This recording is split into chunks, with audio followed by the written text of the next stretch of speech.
Myles Shear, live from Art Basel week. So finally catching up. You're just back from India, right? Yes, I was just in India. I was in the Middle East.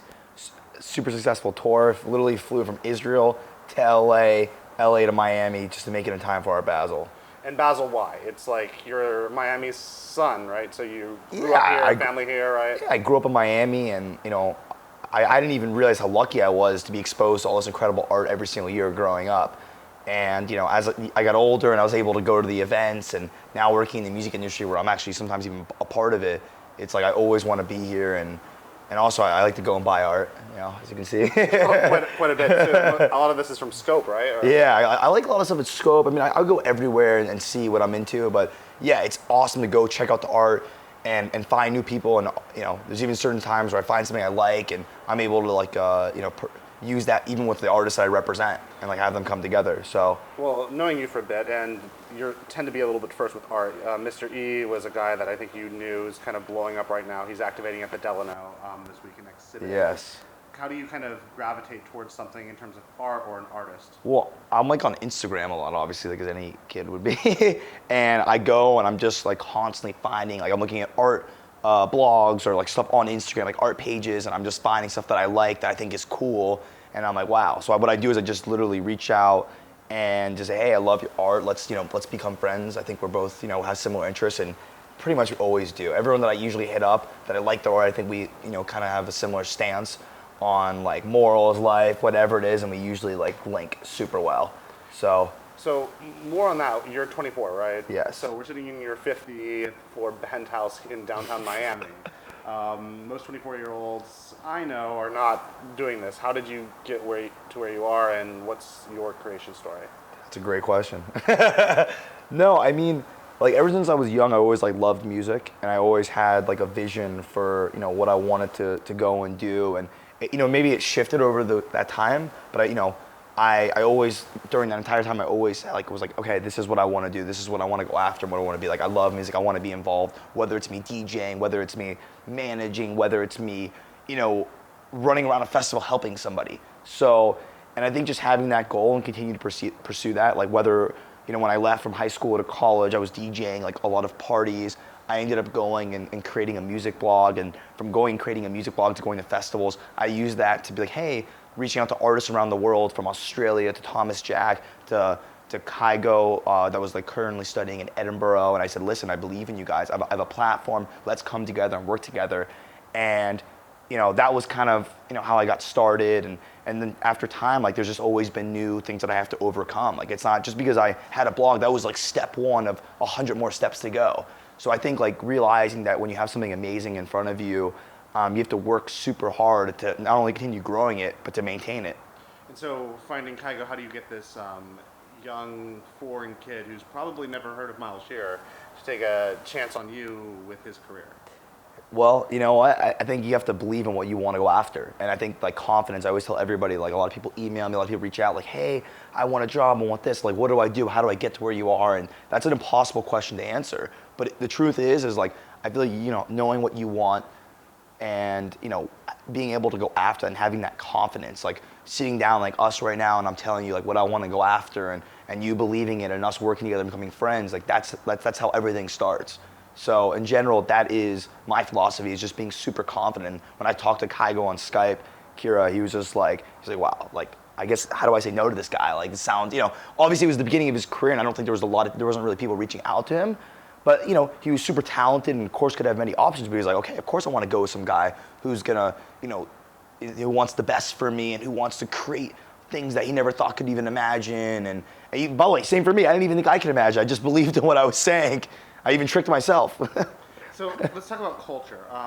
You have a company now. How many people do you have working for you? Yeah, so I have 2 people that work with me. It's very, very small. Everyone's under the age of 24. But you also have a palm tree umbrella that's kind of rapidly growing. That's this circle of support. Yeah, I mean, look, I've always loved what EXO does, what Sal and Cash have created, where it's a group of people that all believe in each other and like each other. I think that just makes it more fun, because who wants to just be alone in this world? It's not when you're on the road, we just did a tour in India and Middle East, and it was me, Frank Walker, an artist that I've been developing for the past year that I'm super excited about. Who is Frank Walker, for people who don't know? Frank Walker is from Toronto, and he's a guy who's just wanted it forever. He's a guy who's just been loved music like I did. And when he came to me, and he's like, Myles, I really want this so bad. Like, I believe in what you're doing. And I think one of the reasons why I wanted to do it was because it reminded me of myself. And I was 15 years old, 16 years old, and like all I wanted to do was become a famous DJ. Like I was at Ultra, I was everywhere. So I was like, you know what, let's do this. And it's perfect. We were just all together touring together. He was opening for Kygo, and it was like we all had fun. We'd go out after. He was DJing the after parties. It was like, it was such a great time. And I think that it has to be that way. If not, it's just like, it should be a group of people. And on that note, like, how does someone get your attention? Because you must be inundated, right? Yeah, I mean, it's tough to get my attention, to be honest. I'm so busy, like, it's crazy. I mean, that's also another thing, because you don't want to overcrowd your circle, like your palm tree. Like, you want to take it step by step and find things organically, and it should come easy. It should be like, it shouldn't be something that's forced. It shouldn't be something that, like that's the thing that happened with Kygo. I got on a Skype call, boom, done. Like, even when I was working with Thomas, like, I talked to Thomas the same thing as Kygo on a Skype call, and we were like, hey, let's work together, let's be together. And he didn't have much going on either. He's like, let's do it. You have great energy. You know what you want to go after and do, and I think it should be easy. I think any partnership that you form. I mean, I'm not saying it should be easy. Maybe the start. Obviously, once you start working with it, I think that's where the hard work begins. And then who's your mentor? Well, I guess we're in Miami, so Dave Grumman's definitely one of my like very close friends, and like I really enjoy his energy, and I like the way he like carries himself, and he surrounds himself with great people, which I tried to do. I mean, last night I had tennis players over, and I try to surround myself with people like from all different types of environments. I mean, I had like a really cool photographer over last night that I was looking at his art, so I like that he surrounds himself with a lot of different people, and yeah, I think he's probably one of the main ones I really look up to. My dad's definitely probably one of my like mentors as well. Like I love my dad. Like ever since I was young, he was always up every morning at like 5 a.m. working like nonstop, and that like created a work ethic for me. Because when I left school to really pursue this, I was literally waking up every morning like at 6 a.m. like 6 a.m. to like midnight, like staying all the way through. Obviously now I am still doing that, but I have to go. I'm around touring. I'm around. Doing a lot more, but like I think having that work ethic in the beginning of anything that you want to go and build it's like the most essential thing.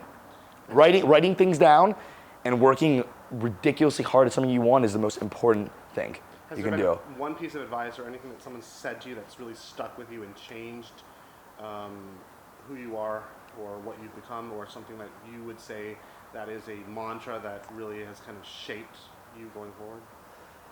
Yeah, I know this sounds like super cliche, but it's really like activate. Like whatever you are thinking, whatever you want, just literally activate it. Just do it. Don't hesitate. People are always like, oh yeah, I have this idea. I'm gonna launch this in 8 months. I'm gonna do this in 6 months. I'm gonna like, if it's there, just do it. Just activate. Like I feel like that is the biggest issue of any entrepreneur or anybody. Because I hear a lot of good ideas all the time. I hear a lot of unbelievable things, or I'm with this artist and they're saying this, like, yeah, I want to put this out in a year. I'm just like, why wait? Why do that? Why just do it? What's the next big thing? I think my next big thing is obviously, Kygo is such a monster right now, and I feel like there's even though he is very established, there's so much more to go, and he's so young and I'm so young, so that is, my main focus. And I also want to find, I love the idea of finding new artists like Frank Walker and going and believing in him and elevating that career. And I want to just continue finding things that I'm inspired by to work on, and also finding things that, we can add to our team and everybody can benefit from, and just create more happiness. Can you walk me through your day from morning when you're up to when you go to bed? What is a day in the life of Myles Shear? So I pretty much usually wake up around like 8:30, 9. And in Miami, so kind of, not too early, because if you wake up too early, I'll be too tired. It's a good time, 8:39. I'll wake up, I'll literally go from my bed, I'll walk all the way to the other side to my office that I have in my apartment, and I'll just start emailing right away. And then I have an assistant that comes over. I have another guy, Mike, who does all the day-to-day for my clients. He comes over, and we just literally start from like 9 in the morning until 6, 7 p.m. And we'll just email, I'll do phone calls all day, I'll run back and forth, we'll eat lunch, but I don't leave.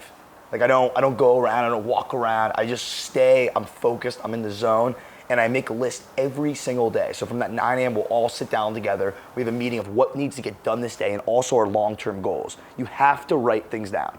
It is so essential. Like that has been the key to my success, is writing things down, no doubt. of what we want to go after today and also what we want to go and create long term. I mean, even, last Art Basel when I was here, I wrote down of like, who do I want to work with? Who do we want to be with during this time? And I really like James Goldcrown, who was doing all these hearts. I loved it. Like, I was like a big fan. I saw it. I saw everyone on Instagram in Venice taking photos with it. So, I saw his stuff last year, and now he just did the Kygo album cover. So, and the year before that, I was hanging out with Mr. Brainwash, hanging out with him, going to 11, going to different places, becoming friends with him. And then he did, the Kygo Cloud 9 cover art, and did Art Barclay's cover art. So it's just like, I feel, that's really, you have to write these things down. What you want to go after and do, or they won't happen. So going out is work for you? 100% going out is right for me, especially being a 24-year-old manager. That's an advantage that I have. Like, I'm young, and I feel I don't feel as much, so I'm able to go out and maybe wake up a little bit earlier, and we're hanging out, we're at Soho House during the daytime. I think that is like a really nice thing for a young manager to be going and doing. That's like the people that I actually meet going out is like it's helped our careers, me and Kygo and everyone I've worked with, more than I've ever thought it could. I didn't realize that. I was just going out because I was young, and you're just like, go out, meet people, and I'm supposed to be a normal kid as well. And then that actually came to opening up so many more doors. Well, it is Art Basel, and I feel like I'm basically at the Scope Gallery right now, so can we take a tour? Yes, let's do it. But Scott Shidley, I think is how you say his name, and it was the hottest thing of like last year at Scope to get, like the pink portraits. Unbelievable. Like, and look how cool it is. And it's all pink, he does all pink frames. That's his art. That's insane. And he paints he does everybody. Like anyone that's like cool and does his own take on that person. But look at that, like a rose, George Washington's hair. I was just like, wow, that's like tropical. Look at it. It's like, it had to come. Where did these come from? This is Cause, one of my favorite guys in the game. Actually, Kygo's agent Joel Zimmerman at William Morris collects them, and he just got me hooked on it years ago. Music that I've been listening to for a long time just makes you feel good. You literally walk in and it immediately catches your attention. And I honestly even think about it. When I was thinking of album covers or any artwork for any artist I've given advice to or whatever it is. I even had Kygo over the other day, and he was like, yo, Myles, what should I do with my album cover? What should I, this, that. I'm like, dude, look at all these people, right? Sometimes, yeah, you could put your face on top of it. But I go, sometimes, you can't do that for every album cover. Maybe don't put your face on it. Maybe go and do something more simple, like Stevie Ray, and just put a couple letters, mix it up. So I always get ideas by looking at pretty much the most iconic album covers of all time, right in front of me. I love this one because, I think that this is sexy. I like to buy art that's also sexy and cool. And, obviously I have a lot of people come over, and I like when people want to go and take photos with stuff, and I feel like a lot of girls, they love this, it makes them feel good. They're like, wow, it's empowering, it's cool, it's sexy art, and if you look, it's you can play around with it too. If you look one way or the other way, she comes undressed, and then she's dressed. I love this one. This one's totally badass. And when I got it, she's a French artist. I try to buy things early on that I think are cool before it becomes a trend where everybody buys. Obviously, that's a dream, but I really do spend time on Instagram or going to these art shows and trying to ask these people that have these galleries, okay, is this the next thing? What are your thoughts on it? Because it's not fun to buy something that's just already established. We got fortunate enough where I worked with Mr. Brainwash, and Mr. Brainwash was like, yo, I love what your art, I love what you and Kygo are doing, want to give you guys some of my art. So that's kind of why this is here, is because we just were friends with him. But typically I like to go, and this guy Martin Watson, sick. He's from Norway, from Oslo, Norway, where Kygo's actually from. And he's just a cool upcoming guy. I love what he did here with his vintage frame, and just kind of messing up a cool vintage picture and painting over it. I think that's the kind of stuff I like. And yeah, I like to get stuff that feels upcoming and new, and people will come over oh, what is that? I haven't seen that before, So. Hey, I'm David Morris. Hey, I'm Manager Myles, and you're checking out AskMen.com.